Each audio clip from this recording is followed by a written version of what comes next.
الحمد لله الذي نحمده ونستعينه ونستهديه ونستغفره ونشهد أن لا إله إلا الله ونشهد أن سيدنا ونبينا محمدا عبده ورسوله. قال الله تعالى في الكتاب الكريم: أعوذ بالله السميع العليم من الشيطان الرجيم. يا أيها الناس قد جاءتكم موعظة من ربكم وشفاء لما في الصدور وهدى ورحمة للمؤمنين. سبحانك لا علم لنا إلا ما علمتنا إنك أنت العليم الحكيم. رب اشرح لي صدري ويسر لي أمري واحلل عقدة من لساني يفقهوا قولي. رب تعسر ولا تعسر واتمم بالخير برحمتك يا أرحم الراحمين. Alhamdulillah, bersyukur kita kepada Allah Subhanahu wa Ta'ala kerana pagi ini selesai sudah kita melakukan salat fardu subuh secara berjemaah. Dan Alhamdulillah kita bersyukur kepada Allah kerana Allah masih berikan pinjaman nafas dan nyawa kepada kita. Alhamdulillah kita pada hari ini berada pada 25 Ramadan. Pejam cedik tuan-tuan, hanya berbaki kurang lebihnya 5 hari lagi. Para ulama mereka cukup sedih bila saat ketika mana di penghujung Ramadan, kalau boleh mereka tak nak Ramadan ini berakhir. Tapi kita ni sebagai orang awam tuan-tuan, kalau boleh nak cepat berakhir. Buktinya tuan-tuan, baru-baru ni isu bila penetapan 1 Syawal, itu yang dibimbangkan. Ada kata hari Jumaat, ada kata hari Sabtu. Memang betul tuan-tuan, kita mengambil pengajaran dengan iktikbar pada tahun yang sudah telah kabur semua. Santan tak beli, ayam tak sempat dipotong, macam-macam. Persoalannya di sini tuan-tuan, sejauh manakah amal ibadah kita dengan Allah Subhanahu wa Ta'ala sepanjang bulan Ramadan sehingga hari ini dan saat ini 25 Ramadan. Dah masuk dah 25 Ramadan pagi ini. Dan kita selesai bersahur dan sebagainya. Saya sewaktu sampai di sini sahaja dapat WhatsApp daripada hamba Allah minta uruskan satu jenazah umur 16 tahun. Punca kematian aksiden berlumba tadi, motor di Kuala Ampang. Remaja berumur 16 tahun tadi. Allah ambil nyawanya pada bulan Ramadan. Bagaimanakah kita ni datang, adakah sempat nak meneruskan Ramadan yang seterusnya? Jadi sebab itu dalam satu hadis Nabi SAW, daripada hadis riwayat Ibn Hibban, ketika Nabi SAW menaiki mimbar, baginda bersabda, amin, amin, amin sebanyak 3 kali. Baginda ditanya, wahai Rasulullah, apabila engkau menaiki mimbar, engkau telah berkata amin, amin, amin. Maka Rasulullah SAW bersabda, sesungguhnya Jibril telah datang kepadaku, lalu dia, yakni Jibril berkata, barang siapa yang bertemu dengan bulan Ramadan tetapi tidak diampunkan baginya, maka dia akan dimasukkan ke dalam neraka serta dijauhkan daripada rahmat Allah Subhanahu wa Ta'ala. Katakanlah wahai Muhammad, amin, maka aku pun katakan amin. Jadi sebab itu tuan-tuan, alangkah ruginya kita sebagai hamba kepada Allah Subhanahu wa Ta'ala ketika dalam bulan Ramadan tidak mendapat keampunan di sisi Allah Subhanahu wa Ta'ala. Paling mudah tuan-tuan, kita cuba lihat diri kita sepanjang 25 Ramadan ni tuan-tuan. Bagaimana prestasi kita, amal ibadah kita dengan Allah Subhanahu wa Ta'ala? Adakah makin mantap, adakah makin berkualiti, ataupun sebaliknya? Sebab itu kata-kata almarhum Tan Sri P.Ramlee betul. Yang satunya banyak, yang keduanya kadang-kadang sedikit-sedikit, yang ketiganya jarang-jarang. Apa dia tuan-tuan? Itu tarawih. Awal-awal memang ramai, masuk yang kedua sedikit-sedikit, lepas tu jarang-jarang, lepas tu makin surah. Dan ada kaedah yang terbalik, di awalnya jarang-jarang, ataupun langsung tak ada. Di pertengahan ni pun tak ada, di ujung ni dia ramai. Apa dia tuan? Ramai teka-teki pula, iaitu bershopping di bazar Ramadan. Di jalan tar sangat penuh orang. Setiap hari sekarang tuan-tuan 10 malam akhir penuh. Saya tuan-tuan baru balik sebenarnya ni daripada Cokit tadi, tapi bukan pergi shopping. Saya pergi menyantuni anak-anak kelandangan. Tuan-tuan pun dah sedia maklum, saya pernah kongsikan sepanjang Ramadan saya di sana tuan-tuan. Dan saya di sana tadi sampai jam lebih kurang 2.30, pukul 3 pagi tadi, last bersama kelandangan. Dan kemudian pulang berkiamulal di Masjid Nurul Islam, Kampung Desa Pahlawan, Kampung Mandan. Dan terus hadir ke sini tuan-tuan. Last saya keluar tadi jam 12.30 hari, keluar dari rumah. Hampir lebih kurang 18 jam saya tak rehat lagi ni. Lepas subuh ni saya ada program pula di Akademik Arash Taman Melati, program perawatan amal Ruqyah Syariah. Jam 12, jam 2 petang sekarang ada program kacau bubur lambuk dekat Jokit. Jam 6 petang program bersama anak yatim. Dan selepas saja solat isyak, tarawih di Taman Melati. Agak-agak bila nak tidur ni betul. Jadi sebab itu kita kena berhempas ulas untuk beramal ibadah kepada Allah Subhanahu Wa Taala. Dan ambil 10 yang akhir ini ketika Rasulullah SAW, yang dikatakan oleh Sayyidatina Aisyah radhiyallahu anha, Rasulullah SAW pada 10 yang terakhir Rasulullah tuan-tuan memperbanyakkan amal ibadah malam. Rasulullah beriktikaf. Jadi kita kena ambil rebut peluang ini yang Allah bagi untuk kita sama-sama dekatkan diri kita kepada Allah Subhanahu Wa Taala, supaya kita lebih memantapkan lagi keadaan kita untuk mempertingkatkan ibadah kita kepada Allah Subhanahu Wa Taala. Muslimin muslimat yang dirahmati oleh Allah, hari ini saya nak bawa tuan-tuan puan-puan semua untuk sama-sama kita menghayati firman Allah Subhanahu Wa Taala dalam surah Al-Baqarah juzuk yang kedua ayat 153. Allah sebut apa tuan-tuan? Ya ayyuhallazina amanu ista'inu bis-sabri was-salah innallaha ma'as sabirin. Dalam surah Al-Imran juzuk yang keempat ayat yang ke-200, ya ayyuhallazina amanu isbiru wasabiru warabitu wattaqullaha la'allakum tuflihun. Sallallahu alaihi wasallam.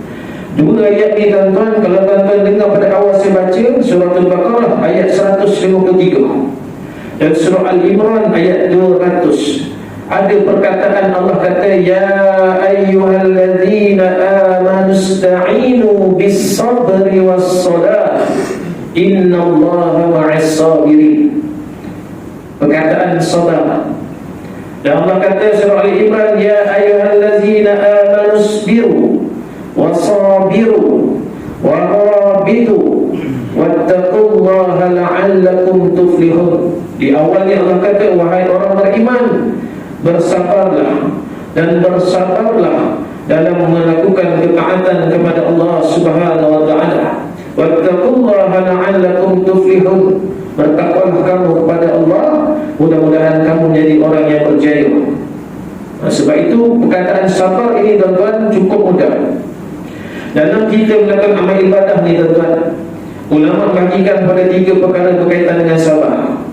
Iaitu yang pertama, sabar dalam melakukan ketaatan kepada Allah Subhanahu Wa Taala. Hari ini tuan-tuan dah rempuh dah dan menempuh dah sehingga 25 Ramadan. Maksudnya tuan-tuan dah boleh bersabar dalam melakukan kebaikan, ketaatan kepada Allah Subhanahu Wa Taala. Hari pertamanya, hari keduanya, sampailah sekarang tuan-tuan boleh sabar untuk tidak melakukan perkara-perkara yang boleh membatalkan ibadah puasa. Tuan-tuan boleh bersabar untuk tidak melakukan perkara-perkara yang boleh mengurangkan pahala ibadah puasa.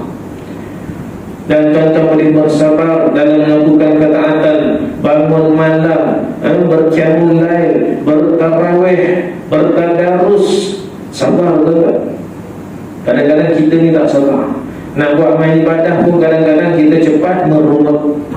Ada surau buat 8 pun dia merunut, surau buat 20 rakaat pun dia merunut. Tak sabar. Sedangkan Allah kata, ya ayyuhallazina amanu ista'inu bis-sabri was-salah. Wahai orang-orang yang beriman, mintalah pertolongan kepada Allah SWT dengan sabar dan solat. Allah relatekan antara sabar dan solat. Dalam kita melakukan kesabaran, kita bersolat. Dekat situlah ada ujian dia, tuan. Allah bagi ujian dekat kita. Dalam kita menempuh kesabaran ni macam mana. Kadang-kadang dalam keadaan kita nak melakukan ketaatan ni, tuan-tuan, nak buat kebaikan, ada saja halangan. Contoh, bulan Ramadan ni mungkin kita dah dekat dalam diri kita untuk sama-sama kita nak perbaiki, nak upgrade diri kita ke arah yang lebih baik. Kita dah janji dengan diri kita dah berniat dah, tapi ada halangan-halangan dia apa, tuan-tuan? Kadang-kadang kawan-kawan kita, sahabat karib kita, jiran-jiran kita akan katalah macam-macam, tuan-tuan. Mula tu nak tunjuk benda tu.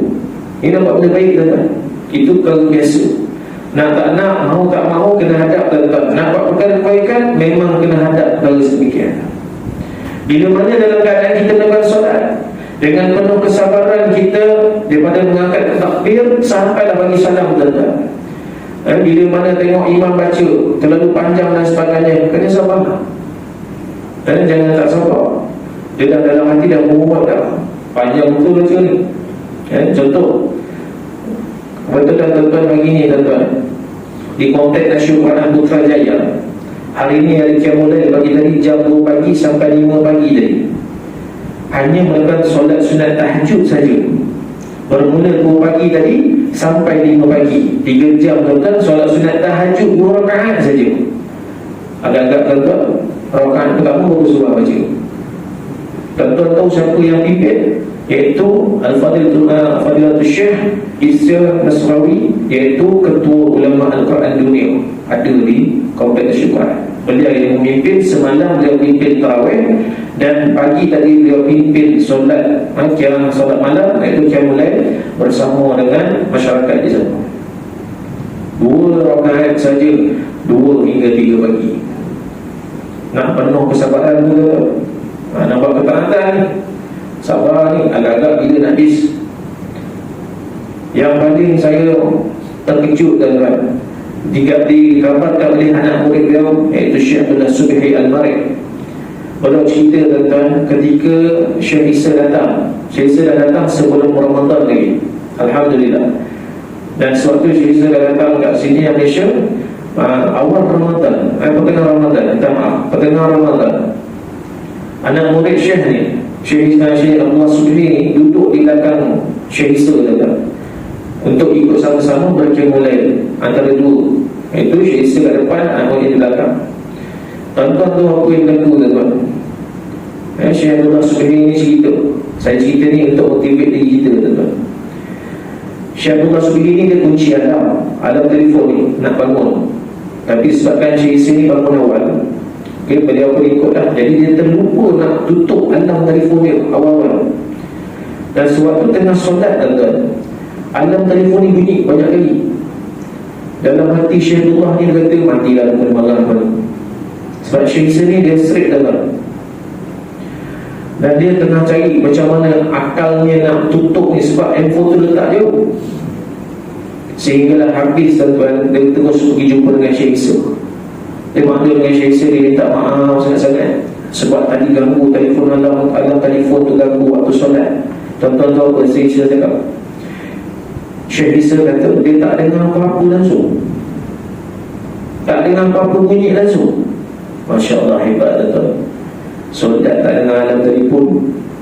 Kita, tuan-tuan, tengah solat dah telefon poket, berdering telefon kita dah melapar. Tapi inilah dia kehebatan ulama, tuan-tuan. Dalam nak melakukan ketaatan mereka tetap bersabar. Sebab mereka yakin di akhirat sana dengan kesabaran itu, Allah sebut dalam Al-Quran lagi, dalam surah Al-Baqarah, وَلَنَبَلُوَنَّكُمْ بِشَيْءٍ مِنَ الْخَوْفِ وَالْجُوعِ وَنَقْصٍ مِنَ الْأَمْوَالِ وَالْأَنْفُسِ وَالثَّمَرَاتِ وَبَشِّرِ الصَّابِرِينَ. Kabarkan berita gembira bagi orang-orang yang sabar. Jadi sebab itu kita ni tuan-tuan, dalam melakukan ketaatan kepada Allah kena banyak bersabar. Jangan kita merungut, jangan kita mengungkit dan sebagainya. Yang kedua tuan-tuan, dalam arti kata kesabaran ini juga tuan-tuan, sabar dalam tidak melakukan perkara maksiat. Sabar untuk tidak melakukan perkara maksiat. Maksud maksiat ini luas tuan-tuan. Bukan sekadar maksiat yang kita nampak depan mata kita, bukan sekadar maksiat yang kita dengar berkhalwat dan sebagainya. Maksiat ini luas tuan-tuan. Jadi sebab itu kena sabar untuk tidak melakukan perkara-perkara yang mendatangkan kemaksiatan kepada Allah Subhanahu Wa Taala. Sebagai contoh, selain daripada maksiat yang kita nampak sekarang ni berluasa di luar sana, saya semalam tuan-tuan menghadap ke Semenyih. Ada program anak yatim semalam di Semenyih. Dalam perjalanan pergi ke Semenyih tuan-tuan, lalulah satu perkampungan, jumpa anak-anak muda ni datang selamba ya tuan-tuan dengan mengisap pokok pada waktu siang. Ini perkara maksiat. Dia buat tak tahu dia orang tengok. Dengan orang pakai kopiah dalam depan ni pun dia buat bodoh. Itu nak menguji sabaran juga. Jadi inilah dia tuan-tuan. Selain daripada itu juga tidak melakukan perkara kemaksiatan itu bersangkutan dengan sifat-sifat mazmumah. Apa dia tuan-tuan? Iaitu dalam bulan puasa kita diuji oleh Allah dengan keadaan suka ghibah, mengumpat, fitnah, membuka aib orang dan sebagainya. Sebagai contoh tuan-tuan lihat akhir-akhir ini di kalangan selebriti kita, artis-artis kita, orang-orang yang ternama berlakunya pergaduhan rumah tangga, cerai-berai dan sebagainya. Apa yang dilakukan oleh netizen sekarang tuan-tuan? Cuba hebat netizen ni. Hanya pandai menghukum, hanya pandai berkata-kata, hanya pandai membolak-balikkan kata-kata dan sebagainya. Jangan tuan-tuan, kita tak tahu permasalahan yang berlaku antara suami dan isteri dan pasangan-pasangan tersebut. Keaiban ni kita kena tutup, bukan dibuka-bukakan tuan-tuan. Firman Allah Subhanahu Wa Taala dalam surah Al-Hujurat ayat 12, Allah dah cerita kepada kita, jangan sesekali, antara ayat ini, jangan sesekali kamu membuka keaiban saudara kamu. Itu bahaya tuan-tuan. Hari ini orang dah tak kisah buat perkara kemaksiatan seperti ghibah, mengumpat, mengaibkan orang ini perkara biasa bagi mereka. Sedangkan berpuasa, kalau tengok tuan-tuan netizen bagi komen takut tuan-tuan. Sepatutnya kita kena muhasabah diri kita ni. Keaiban kita ni Allah dah tutup, tapi kita membuka keaiban orang lain. Jangan sampai keaiban kita Allah buka di akhirat lagi teruk tuan-tuan. Dekat dunia mungkin kita rasa sedap kita buka aib orang, tapi dekat akhirat na'udzubillah min zalik. Tak mustahil satu hari nanti di akhirat Allah akan buka lagi teruk daripada apa yang kita buka kat dunia aib seseorang. Jadi bukan perkara yang mudah tuan-tuan. Sebab itu sabarlah kita dalam tidak melakukan perkara yang boleh mendatangkan kemaksiatan di sisi Allah Subhanahu Wa Taala. Dan hari ini tuan-tuan, kalau tuan-tuan pergi, maaf cakap, saya beberapa hari lepas lalu di kawasan Bukit Bintang, saya lalu di kawasan Bukit Langat tu tuan-tuan, memang tak berhenti-berhenti. Ada saja dalam kereta di Bukit Bintang. Jangan cakap terlalu banyak tuan-tuan. Anak-anak muda kita dah tak ada perasaan malu. Anak muda kita dah tak ada perasaan segan, tak ada segan sidu di kalangan masyarakat sekeliling. Maknanya apa yang dikatakan oleh Rasulullah SAW, di akhir zaman ini makin ramai manusia yang tidak berminat untuk menuntut ilmu agama. Bila tidak menuntut ilmu agama, maka timbullah kejahilan dalam diri mereka. Bila dah timbul kejahilan dalam diri mereka, maka timbullah kemaksiatan semerata tempat. Ini yang berlaku sekarang tuan-tuan. Lihat sekarang ini dan bermacam-macam kemaksiatan yang berlaku di atas muka bumi Allah Subhanahu Wa Taala. Kita tak nak sampai satu tahap Allah akan turunkan bala disebabkan perbuatan maksiat kita di atas muka bumi Allah Subhanahu Wa Taala. Muslimin muslimat yang dirahmati oleh Allah Subhanahu Wa Taala. Di samping itu juga perkara yang ketiga, iaitu sabar dalam menghadapi musibah daripada Allah Subhanahu Wa Taala. Sabar dalam menghadapi musibah daripada Allah Subhanahu Wa Taala. Maksudnya musibah apa dia musibah yang kita terima, kita kena sabar. Apa kata Allah dalam firman Allah, a'udzubillahi minasyaitonir rajim, alladzina idza asabatuhum musibah Dan orang beriman itu bila mana ditimpa musibah, qalu, katakanlah, inna lillahi wa inna ilaihi raji'un. Katakanlah, daripada Allah kita datang dan kepada Allah jua yang kita akan kembali. Jadi musibah-musibah dalam bentuk sakit, musibah dalam bentuk rezeki, musibah dalam bentuk kesihatan kita, musibah dari segi harta kita, musibah dan berbagai lagi musibah yang kita terima, kena sabar. Cakap memang mudah Ustaz, memang perkataan sabar ni cukup mudah, tapi nak melaksanakannya cukup payah. Tapi kegembiraan dia, kemanisan dia, di penghujungnya nanti di akhirat kelak Allah akan bagi data asbab orang yang sentiasa melakukan kesabaran di sisi Allah Subhanahu Wa Taala. Dan jadi sebab itu kena ada sifat sabar dan Nabi. Oleh sebab itu tuan-tuan dan puan yang dirahmati oleh Allah, bila mana kita ni berada dalam bulan Ramadan, tambah-tambah di penghujung Ramadan, kena banyak sabar sebelum nak masuknya 1 Syawal. Bila nak sampai 1 Syawal ni rasa macam makin lambat je. Kita tengok hari ni orang dah sibuk dengan pasang lagu rayanya, dah dimainkan di radio, dah dimainkan di kaca televisyen, semuanya dah pasang dah. Kita ni tak sabar bila nak raya, tak sabar ni nak balik kampung ni. Jadi sebab itu kena ada sifat sabar dalam diri kita, supaya kita menjadi hamba Allah yang bertakwa, hamba yang dicintai oleh Allah Subhanahu Wa Taala. Jadi kena sabar dalam apa juga yang kita lakukan, hanya semata-mata kerana Allah Subhanahu Wa Taala. Bila mana kita lihat hari ini tuan-tuan, kita diuji dengan permasalahan. Contohlah tuan-tuan, yang ini sebagai contoh, banyak perkara-perkara yang menguji kesabaran kita. Hari ini kita lihat tuan-tuan, contoh saya ambil mudahlah tuan-tuan, gelandangan ni. Mereka tuan-tuan sampai sekarang memang kesempitan. Bukan kesempitan sebab apa, kesempitan masalah perkara-perkara asas yang ada dalam diri mereka. Bila mana tuan-tuan mereka diuji dengan masalah kewangan, mereka diuji dengan masalah makanan, mereka diuji dengan masalah kesihatan. Saya semalam ketemu seorang kanak-kanak umur 4 tahun. Saya tengok tangan dia tuan-tuan habis dengan penuh dengan kudis-kudis dan sebagainya. Saya tanya si ibu ni, saya kata kenapa dengan anak tak tahu Ustaz, tiba-tiba macam-macam ni. Jadi itu ujian untuk anak ni. Bila mana tanya ada yang tak ada langsung makanan asas ni Ustaz. Semalam Alhamdulillah kami 2 hari lepas kami edarkan 30 set makanan asas kepada mereka untuk persiapan kedatangan Aidilfitri. Mereka memang kekeringan langsung tuan-tuan. Langsung ada tu tak masak 2 hari tuan-tuan, sebab makanan tak ada. Nak buka puasa pun tak ada makanan. Bukankah banyak orang hantar Ustaz? Tak tentu tuan-tuan. Orang hantar bukan sebelum berbuka, orang hantar makanan selepas buka puasa. Waktu dia hantar pukul apa? Pukul 10, pukul 11. Jadi masalahnya tuan-tuan, bila hantar pukul 10, 11 malam, semalam saja ada 10 NGO yang datang hantar makanan tuan-tuan. Sabtu lepas 15 buah NGO yang datang hantar makanan. Dan tuan-tuan apa yang berlaku? Lambakan makanan yang begitu banyak. Saya tegur tuan-tuan 2-3 orang. Saya kata kalau nak datang sini, sepatutnya bincang dulu hari apa yang boleh masuk kat sini, waktu pukul apa, supaya tidak menjadi pertindihan makanan. Semalam pun datang banyak makanan tak terhabis, dan terlalu banyak. Ini yang kita bimbang bila mana nak buat sesuatu kebaikan tapi mendapat dosa. Nak buat baik tu dah bagus, tapi dapat dosa sebab apa? Pembaziran yang begitu banyak. Depan mata saya tuan-tuan, depan mata saya, nasi biryani yang baru lagi dalam set makanan dalam kotak polistrin dulu tuan. Nasi biryani kambing tu kan, nasi biryani ayam. Bila saya tengok tak usik, terletak di tepi kotak, terletak di tepi pokok, tak makan.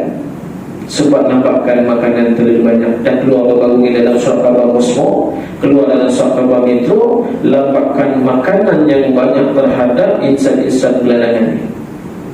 Tapi saya tuan-tuan minta maaf sebut, bila saya dah duduk kat sana tuan-tuan hampir sebulan lebih, hari-hari saya turun tuan-tuan. Saya kadang-kadang dah naik motor sebab kami buat program terawih di tepi jalan, tepi lorong. Alhamdulillah, program itu adalah program pertama kali yang saya dimaklumkan oleh golongan insan-insan sedemikian. Dia kata, Ustaz, ini pertama kali sehingga hidup kami inilah pertama kali adanya tarawih di tepi jalanan. Tuan-tuan, ujian cukup buat tuan-tuan. Nak uji sabar agak tu. Ujian yang tuan-tuan, satu kenderaan 10 kili. Yang kedua, anak-anak ni duk main ngecut. Depan tu imam pun duk main ngecut. Mujur tak melatah dia tau. Tapi gila nak bacaan itu. Dan nanti sabar. Anak-anak tak boleh. Sebab yang semayang tuan-tuan, yang solat tarawih bersama kami, ada beberapa kerat.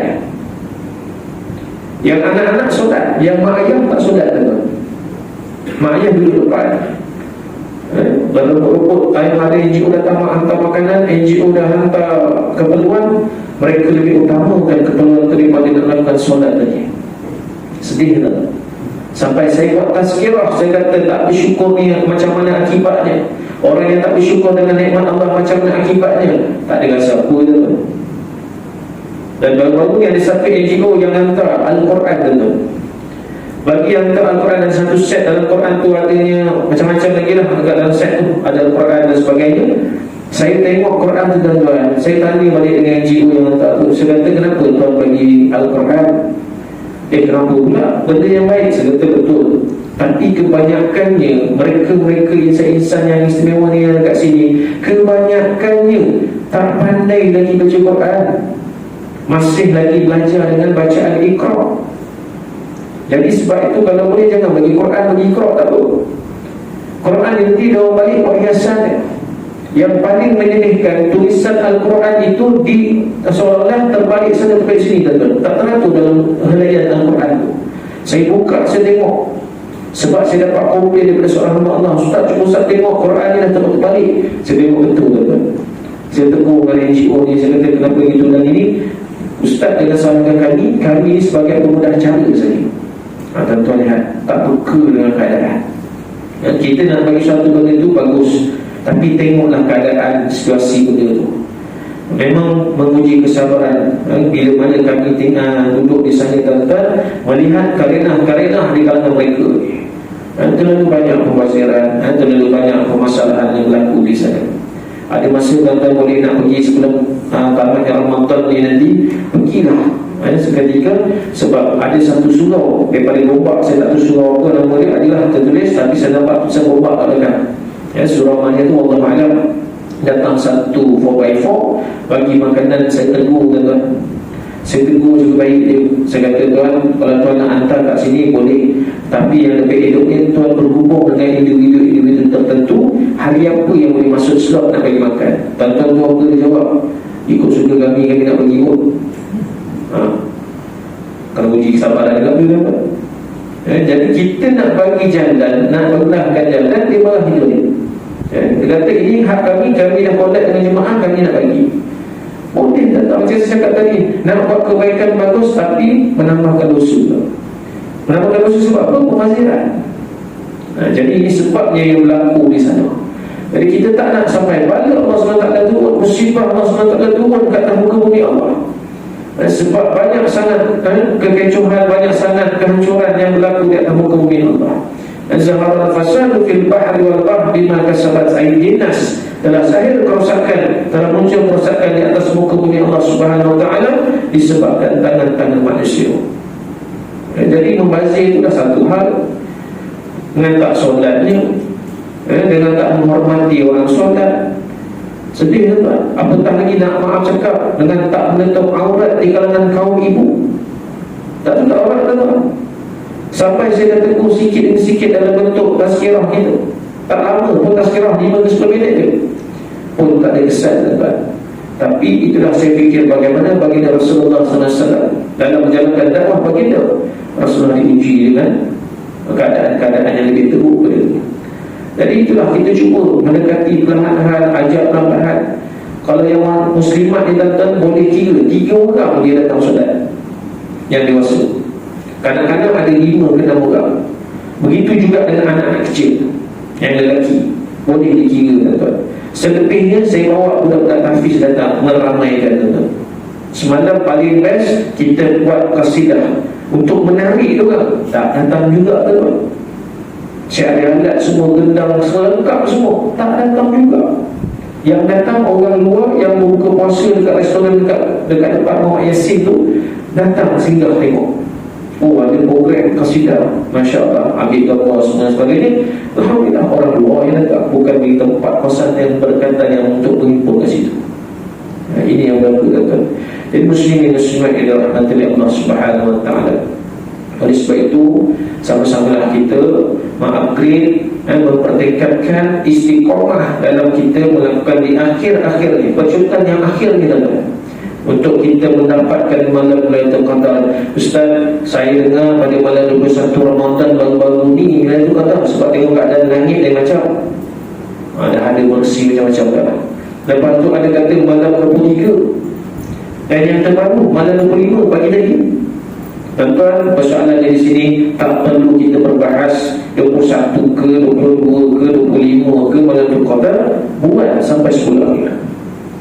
Saya ambil kata-kata Al-Fadhil Ustaz Adi Hidayat daripada Indonesia, seorang alim yang cukup hebat. Beliau kata apa, tuan-tuan? Jangan tinggal tempoh 10 yang akhir ini solat sunat 2 rakaat sekurang-kurangnya. Makan masa tak lama, tuan-tuan, 10 ke 15 minit kita solat sunat tahajud 2 rakaat, kita berzikir menajat kepada Allah. InsyaAllah mudah-mudahan adanya malam Lailatul Qadar yang antara salah satu 10 hari tadi. Jadi sebab itu jangan kita tinggalkan langsung solat sunat, tuan-tuan. Mungkin tuan-tuan baru pukul 5, 10 nak sahur, apa salahnya solat sunat 2 rakaat? Tak ada masalah. Ustaz, boleh ke kalau saya tersedar 5.30, boleh tak saya buat solat sunat? Boleh, tak masalah. Tuan-tuan tersedar nak bangun sahur tengok 5.30, atau ibu-ibu baru tersedar contoh, maka waktu itu dibenarkan, boleh solat sunat, tak ada masalah, buat dulu kan.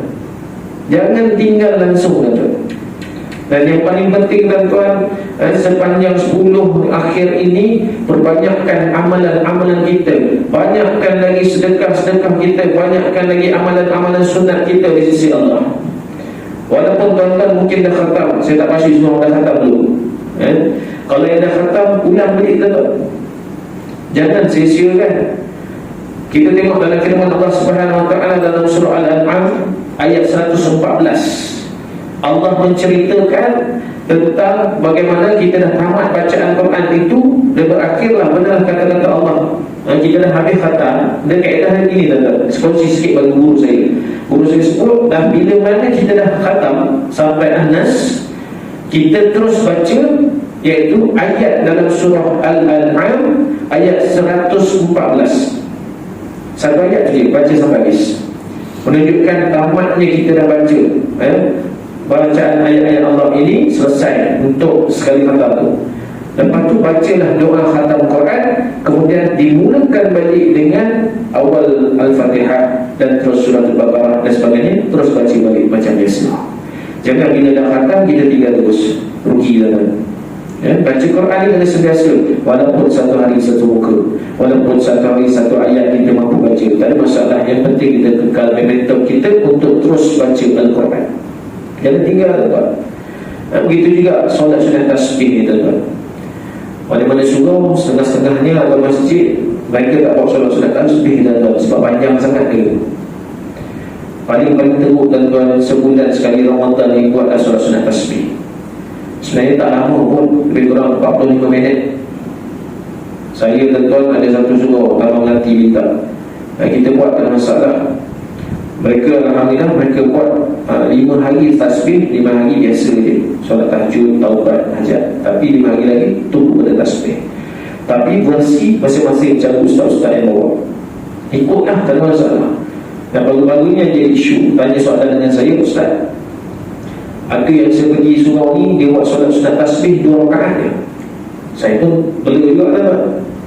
Solat sunat tasbih 4 rakaat, kalau malam 2 salam, kalau siang 1 salam. Dan bacaan tasbih mesti dicukupkan 300 kali tasbih. Jangan kurang. Kalau lebih tak apa. Kalau kurang batal ke solat? Tidak.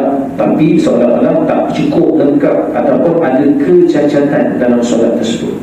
Kalau terlebih, tak apa. Jadi yang ni berlaku, tuan-tuan, 2 rakaat dia ustaz tu buat. Saya pun terfikir macam mana pula ni buat 2 rakaat. Sebab ustaz tu dia bermula 4 suku, habis kat 5.5, tapi 2 rakaat je. Jadi pelik juga tuan-tuan. Jadi macam-macam versi. Sedangkan apa yang saya belajar tuan-tuan, itulah 4 rakaat 2 salam waktu malam, dan 4 rakaat 1 salam pada waktu siang. Tuan-tuan tak mampu buat pada waktu malam, buat waktu siang. Itu je tuan-tuan. Buatlah solat sunat sebanyak mungkin tuan-tuan kepada Allah SWT di akhir-akhir Ramadan ini. Jangan tinggal langsung. Dan yang paling penting tuan-tuan, jangan tinggal solat-solat sunat, ba'diyah, qabliyah dan sebagainya. Jangan tinggal langsung. Kita buat. Dan sedekah itu ikutlah pada kemampuan tuan-tuan. Yang penting hari-hari bagi sedekah, walaupun dengan nilaian RM1. Jangan tak buat langsung dengan sedekah. Sebab orang yang sedekah ni tuan-tuan dijamin oleh Allah Subhanahu Wa Taala. Tambah-tambahan Rasulullah SAW di akhir-akhir Ramadan sudah akhir ini, Rasulullah adalah orang yang paling banyak bersedekah. Jadi bersedekah tak rugi pun tuan-tuan. Sedekah pada siapa tuan-tuan yang paling afdal? Allah sebut dalam Al-Quran. Allah sebut dalam Quran sedekah yang paling afdal, wal qurba wal yatama wal masakin wa bani sabil. Wal qurba iaitu kaum kerabat. Siapa dia kaum kerabat tuan-tuan? Anak saudara, bapa saudara dan sebagainya. Yang paling rapat, maksudnya dalam satu keluarga tu kita lebih utamakan kepada mereka. Wal qurba wal yatama, bantu bangga kepada anak yatim. Lepas tu kategori seterusnya wal masakin, iaitu golongan fakir miskin. Dan yang seterusnya wa bani sabil, orang yang berjihad di jalan Allah Subhanahu Wa Taala. Sebagai contoh anak-anak yang sambung belajar. Dan jadi itu susunan orang. Yang pertama kaum kerabat dahulu nak bagi sedekah. Ustaz, saya nak bagi sedekah kat semua, tak bagi kerabat tak apa, ikut tuan-tuan, tak ada masalah pun. Nak bagi kaum kerabat tu tengok, kalau kau memang betul-betul susah, kita bagi. Bagi wal yatama, anak yatim. Ini pasal anak yatim pun nak kena ambil peduli tuan-tuan. Ramai yang tak faham, yang ada mungkin buat gurau-gurauan, saya ni anak bin yatim je Ustaz. Anak bin yatim tu lain. Tapi kalau betul anak yatim, kategori anak yatim yang kematian ayah, bukan kehilangan ayah yang masih hidup. Ayah tak dapat kesan, tapi ini kematian ayah yang memang solid, memang ayah meninggal, maka itu kategori anak yatim. Bagaimana kategori anak yatim yang mati ibu? Itu bukan anak yatim tuan-tuan. Yang anak yatim ni kematian ayah dengan hati tuan-tuan. Semalam, ini cakap cerita semalam ni tuan-tuan, saya bawa, dijemput oleh Persatuan Peguam-Peguam Muslim Malaysia untuk cari anak yatim seramai 25 orang. Dan dia kata, Ustaz tolong carilah, sebab rumah-rumah anak yatim banyak ni Ustaz. Saya kata betul, tapi tuan-tuan saya nak tegur sikit tuan-tuan untuk perkongsian ilmu. Walaupun rumah anak yatim banyak, tuan-tuan jangan terpengaruh dengan tulisan rumah kebajikan anak yatim dan asnaf. Perkataan anak yatim tu, tuan-tuan kena tanya pengurus tempat tu, berapa ramai yang betul-betul anak yatim. Saya pernah tanya tuan-tuan di Subang, dia kata, Ustaz, nama memang rumah anak yatim dan asnaf, tapi yang betul-betul dalam rumah ni ada 70 penghuni, yang mana 2 orang saja ada anak yatim dalam tempat. Jadi bila dapat jemputan, dia bawa 70 orang, dia beritahu ini semua anak yatim. Tuan-tuan nampak? Bahaya tuan-tuan. Ataupun kalau tuan-tuan nak bagi sumbangan rumah anak yatim, boleh dengan cara tuan-tuan buat secara umum. Kalau dalam rumah tu ada 2 anak yatim, 68 lagi tu anak asnaf fakir miskin. Bila tuan-tuan niat nak bagi anak yatim saja, duit infak tadi hanya khusus pada anak yatim 2 orang tadi. Tapi kalau tuan-tuan niat secara umum, semua dapat sama rata. Sebab tu kena niat kita tu pada sempurna. Kalau niat anak yatim saja, anak yatim yang dapat, yang lain melopok, kesian juga. Jadi sebab tu kena berhati-hati. Semalam berlaku tuan-tuan di Semenyih, saya ambil daripada rumah anak yatim di bawah qaryah masjid, saya rahsiakan tadi obat. Tapi bila saya nak bawa mereka naik ke bas, ada seorang Allah tegur saya, Ustaz, yang ni nak pergi mana ni? Saya kata nak bawa mereka pergi ke Semenyih, ada program penyampaian dana untuk anak-anak yatim. Anak yatim dia macam terkejut. Saya tengok ada 2 orang tu bukan anak yatim, Ustaz. Macam mana tuan-tuan? Jadi takkan saya nak tanya pengurus yang bawa aku, dia serius, dia kata ni betul kan anak yatim tak anak yatim. Tapi dia dah makan hak orang lain. Kalau betul dia dah makan hak orang lain. Jawab tadi. Sebab tu memang berbahaya tuan-tuan kalau kita tak declare betul. Jadi kena faham konsep anak yatim yang kematian bapa. Yang kematian ibu bukan anak yatim. Yang mati ibu dan ayah bukan yatim piatu. Konsep yatim piatu tak ada tuan-tuan. Yang ada yatim saja. Tapi orang Melayu kita panggil yatim piatu bila ibu dan ayah dah tinggal. Kalau ayah dia memang tak dapat kesan langsung, padahal ayah masih hidup, dia bukan anak yatim lagi tuan-tuan. Belum lagi status anak yatim. Jadi kena perbetulkan. Bahaya tuan-tuan. Sebab bila mana makan hak-hak ni, kita takut tuan-tuan. Sebab Rasulullah sebut, aku bersama anak yatim seumpama begini. Rasulullah tunjuk kepada sahabat macam ni, umpamanya Rasulullah rapat sangat. Dan mulianya penjaga anak yatim itu di sisi Allah SWT dan di sisi Rasulullah. Jadi anak yang penjaga anak yatim pun dia mulia. Jadi sebab itu kena hati-hati tuan-tuan nak bagi pada anak yatim. Bila nak bagi sedekah, wal yatama wal masakin, seterusnya bagilah pada fakir miskin ni. Golongan fakir miskin. Siapakah fakir miskin ni? Kita boleh tengok sekali kalau ikut zakat, dia punya kiraan dia, nasab dia dan sebagainya, hisab dia, dia perkiraan dia bagaimana. Sekarang ni kalau tak silap saya, bawah pendapatan dia 1,000 ke bawah, dikira asnaf fakir. Kalau gaji dia 2,000 ke bawah, dikira asnaf miskin. Tapi boleh rujuk ke pusat zakat balik, baru kategori asnaf fakir miskin. Dan yang seterusnya wabni sabil, itu orang yang berjihad jalan Allah, menuntut ilmu Allah, sebagai anak-anak yang belajar dan sebagainya. Tuan-tuan supaya rahmat dari Allah Subhanahu Wa Taala. Sebelum saya nak tutup tuan-tuan, inginlah saya kongsikan, dan saya yakin ini adalah kuliah subuh terakhir bulan Ramadan. Dan insyaAllah tuan-tuan, sebagai perkongsian bersama, ingatan bersama, ingin saya sentuh sedikit. Tuan-tuan, insyaAllah 5 hari lagi, insyaAllah mudah-mudahan Allah sempatkan kita sampai hari kejayaan kita, convocation kita. Umpama dalam bulan Ramadan kita sedang menuntut ilmu dan menghadapi exam, peperiksaan daripada Allah. Dan bila mana dah adanya exam, dia akan dapat kejayaan yang keputusannya, iaitu pada 1 Syawal. Itulah hari convocation kita yang paling besar, iaitu kita menyambut datangnya 1 Syawal. Apa yang perlu, perkara sunnah yang tuan-tuan puan-puan boleh lakukan pada malam 1 Syawal, iaitu salah satunya kita masih lagi digalakkan untuk melakukan qiyamul lail, solat malam macam biasa. Tapi kena perbetulkan bukan solat tarawih. Jangan malam raya pergi solat tarawih lagi. Hanya yang boleh buat solat-solat sunat taubat, solat sunat tasbih. Di samping itu juga perbanyakkan bertakbir, bertahmid. Itu jangan lupa. Dan saya yakin kalau surau ni jemaah ramai yang tak balik kampung lagi, mungkin ada program takbir di surau ataupun program takbir di rumah ke rumah. Tak ada masalah, boleh buat tuan-tuan. Tapi susun atur lah elok-elok. Jangan sampai 3 pagi baru habis. Bekak mata tu imam awal.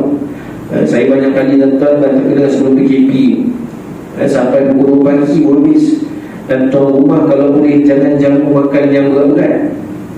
Ini dia bagi lemang, dia bagi lodeh, dia bagi itu, dah mengantuk orang nak takbir. Pagi ada kadang tuan-tuan ringan-ringan je. Jangan naik, ini makanan rendam ni, makanan rendam ni, kawan tu sampai rumah balik dulu tuan-tuan. Sebab tak larat.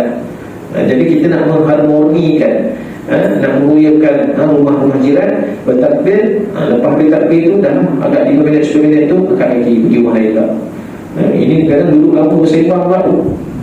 Kita banyak tapi kalau banyak bersembang, balik rumah nanti dah selesai buat solat sunat. Masa di Shah Alam ada satu dia jemput saya, pimpin malam raya tu, pimpin solat sunat tasbih malam raya di Surau. Lepas solat Isyak, Ustaz buat program tasbih. Dan nanti saya nak balik ni kita. Tapi tak apalah, kita raikan juga buat. Jadi banyakkan buat solat-solat sunat. Dan esok pagi tuan-tuan, aulanya kita mandi sunat Aidilfitri. Ini ingatan sama tuan-tuan. Bukan saya nak mengajar apa-apa, untuk sama-sama mengingati antara satu sama lain, mandi sunat Aidilfitri.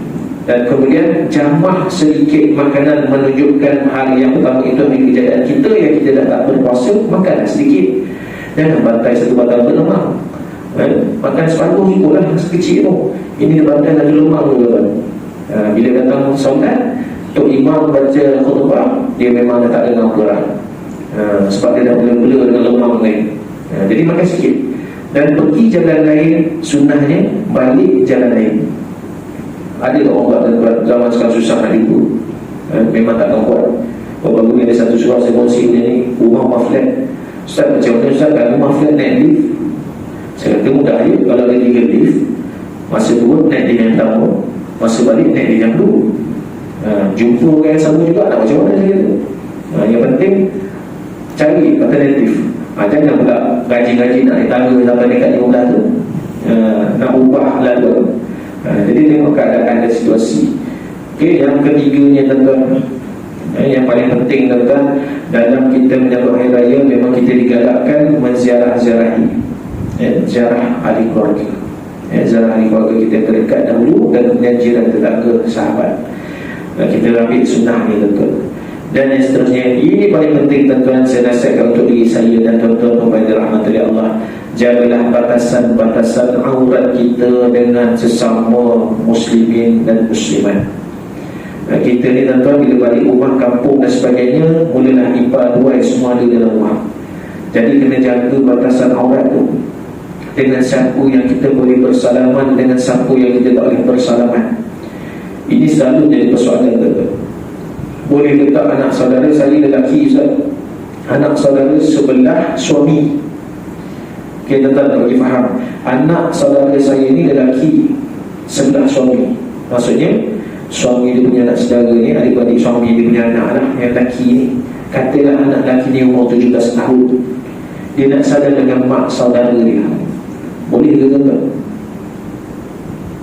Anak saudara suami ni daripada adik-adik suami dia, maksudnya katalah suami dia anak sulung, adik dia yang kedua ni lelaki, ada anak lelaki, faham tak? Ada anak lelaki umur 17 tahun, dia nak salam dengan isteri kita, boleh ke tuan? Tak boleh, kena hati-hati. Tak apa, ni mak saudara kau juga, jangan.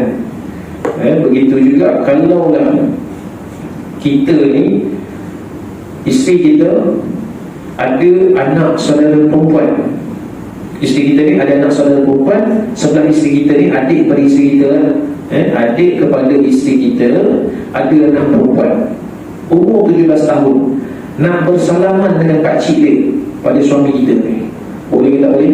Tak boleh. Kena berjaga-jaga. Nanti insyaAllah saya ada sedikit gambaran tu dengan siapa boleh salam. Saya akan bagi kawan saya nanti. Kita kena jaga-jaga tuan-tuan. Dalam kita nak menyambung silaturahim untuk kebaikan, jangan menjadikan satu dosa juga.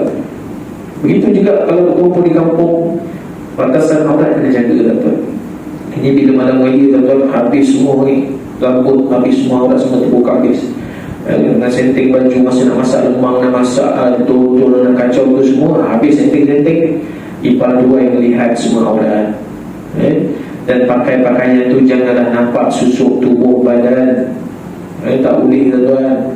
Bila mana ipar dua yang melihat, biras tu melihat, biras ke beras saya tak tahu, dia melihat, dah satu dosa juga. Jadi berhati-hati. Dan jangan suka bertepuk tampar ketika waktu bersama ahli keluarga besar ni tuan-tuan. Kita kadang-kadang nak borong dan terlupa dah batasan, bertepuk tampar ipar dua dan sebagainya. Baru ni tuan-tuan viral, dia masuk dalam TikTok. Dia kata tahun ni raya, malam raya pergi rumah ibu dan ayah, dan malam tu juga pulang duduk di homestay ataupun duduk di hotel. Sebab apa? Tak nak ramai-ramai, takut masalah aurat nanti tak terjaga. Maksudnya dia bimbang diri dia sendiri tak kuat untuk jaga aurat tu, lebih baik dia duduk tidur di hotel ataupun tidur di homestay. Bukan nak memisahkan, sebenarnya ada kebaikan juga, ada pro and con tuan-tuan. Bukan sahaja kata nak menyokong ke tak menyokong, tapi ada kebaikan juga. Sebab kadang-kadang bila dah terlalu ramai, bilik pun tak muat dan sebagainya, tidur di luar bergelimpangan suami isteri juga. Takkan nak pakai tutup waktu tidur kan? Jadi tak terjaga aurat dia tuan. Kena bilik air dia satu je. Orang yang tidur dalam bilik atau di luar terpaksa langkah-langkah tengok pula isteri, tengok anak saudara perempuan dan sebagainya, dah ada masalah. Jadi sebab itu kena berhati-hati tuan-tuan. Saya minta maaf dalam menyambut Hari Raya Aidilfitri, jangan kita lupa dengan masalah aurat dan batasan-batasan dengan siapa yang boleh kita salam, dengan siapa yang kita tidak boleh bersalaman. Kena berhati-hati supaya Allah dapat keberkahan di sisi Allah Subhanahu Wa Taala. Jadi tuan-tuan pada rahmat Allah, saya rasa cukup sekadar itu saja perkongsian saya pada pagi ini. Pertamanya saya mohon ampun dan maaf banyak-banyak di atas seandainya adanya kekasaran, adanya gurau sendiri yang tidak sepatutnya. Saya mohon ampun dan maaf. Saya mengucapkan selamat Hari Raya Aidilfitri minal wal faizin kepada tuan-tuan semua. Walaupun 5 hari lagi, saya ucap awal-awal sebab saya pun kuliah hari ini, nanti 5 hari lagi insyaAllah. Lepas tu nanti kalau ada rezeki jumpa lagi. Jadi insyaAllah mudah-mudahan tuan-tuan dapat kedatangan Hari Aidilfitri ini dengan kebaikan, dengan kerahmatan di sisi Allah Subhanahu Wa Taala insyaAllah. Saya mohon ampun dan maaf sekali lagi. Dan sebelum saya akhiri tuan-tuan, sedikit kongsi yang mana pada malam ni 25 Ramadan, malam yang ke-26 akan diadakan malam majlis khatam Quran perdana 30 juzuk bersama anak-anak Hafiz. Jadi pada malam tersebut kita akan malam-malam terakhir anak-anak Hafiz ni, mereka akan pulang ke halaman masing-masing. Jadi malam ni kita buat program khas khatam minggu yang terakhir. Kami setiap minggu buat khatam Quran dan alhamdulillah. Jadi ini malam ni adalah secara besar-besaran sebab kami mula buat program tanpa henti bacaan Al-Quran selama tempoh 7 hari 160 jam. Maksudnya tuan-tuan, anak-anak ni bersilih hati tukar baca. Jadi malam ni adalah malam akhir, malam pemuncak 160 jam, 7 hari tanpa henti kita buat. Jadi sekiranya tuan-tuan ada berhajat nak bagi nama-nama arwah, boleh. Kalau nak WhatsApp saya nama arwah, nak bagi kejap lagi pun boleh. Saya ada orang dalam kereta tu, boleh isi, nanti insyaAllah beri kepada saya. Sekiranya tuan-tuan nak bagi sumbangan atau duit raya kepada anak-anak ni pun dialu-alukan. Jadi insyaAllah mudah-mudahan ada keberkatan di atas apa yang dilakukan oleh anak-anak ni. 7 hari tuan-tuan tak berhenti, tukar shift, satu grup. Jadi insyaAllah mudah-mudahan ada keberkahan di sisi Allah SWT. Sekali itu saja yang kita datang pada Allah dan pada diri saya sendiri dengan izin Allah SWT. Sekali lagi mohon ampun dan maaf. Aqul qawli hadza wa astaghfirullahalazim li wa lakum. Assalamualaikum warahmatullahi wabarakatuh. Bismillahirrahmanirrahim. Alhamdulillahirabbil alamin. Wassalatu wassalamu ala asyrafil mursalin wa ala alihi washabbihi ajma'in. Allahumma ighfir lana dhunubana wa liwalidina warhamhum kama rabbayana shighara wa li jami'il muslimin wal muslimat wal mu'minina wal mu'minat bi rahmatika ya arhamar rahimin. Allahumma barik lana fi shahri ramadan wa ballighna lailatul qadr.